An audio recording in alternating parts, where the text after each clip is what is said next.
উড়িষ্যাত হেজাৰ হেজাৰ কৃষকে স্মাৰ্ট মিটাৰ খুলি দলিয়ালে বিদ্যুৎ বিভাগৰ কাৰ্যালয়ত। অত্যাধিক বিদ্যুৎ মাচুল বৃদ্ধিত সৰ্বশান্ত নাগৰিক। 4 লাখ টকা পৰ্যন্ত বিদ্যুৎ বিল আহিছে খেতিয়কৰ পৰিয়াললৈ। অত্যাধিক বিদ্যুৎ বিলক লৈ অতিষ্ঠ পশ্চিম উৰিষ্যাৰ হেজাৰ বিজাৰ কৃষকে নিজৰ ঘৰৰ স্মাৰ্ট মিটাৰ খুলি বিদ্যুৎ বিভাগৰ কাৰ্যালয়ৰ সন্মুখত দলিয়াই দি প্ৰতিবাদ সাব্যস্ত কৰে। কৃষকসকলৰ অভিযোগ, তেওঁলোকৰ ঘৰত স্থাপন কৰা স্মাৰ্ট মিটাৰসমূহ ত্ৰুটিপূৰ্ণ। প্ৰকৃত বিদ্যুৎ ব্যয়তকৈ কেইবাগুণো বৃদ্ধি ঘটোৱা হৈছে বিদ্যুৎ মাচুল। ঘৰ চলোৱাৰ বাদেই জলসিঞ্চনত বিদ্যুৎ ব্যৱহাৰ অসম্ভৱ হৈ উঠিছে।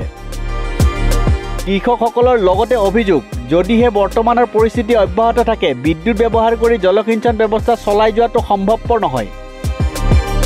যিগৰাকী উপভোক্তাই পূৰ্বে 500 টকাৰ বিদ্যুৎ মাচুল পৰিশোধ কৰিছিল, সেইগৰাকী উপভোক্তাই এতিয়া 2000 টকাৰ পৰা 3000 টকাৰ মাচুল ভৰিবলগীয়া হৈছে।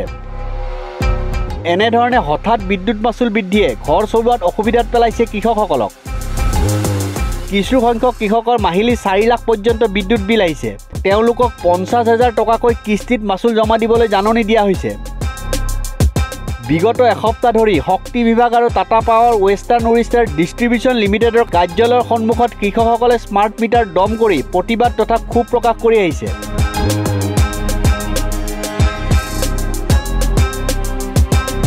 News desk report, news 13।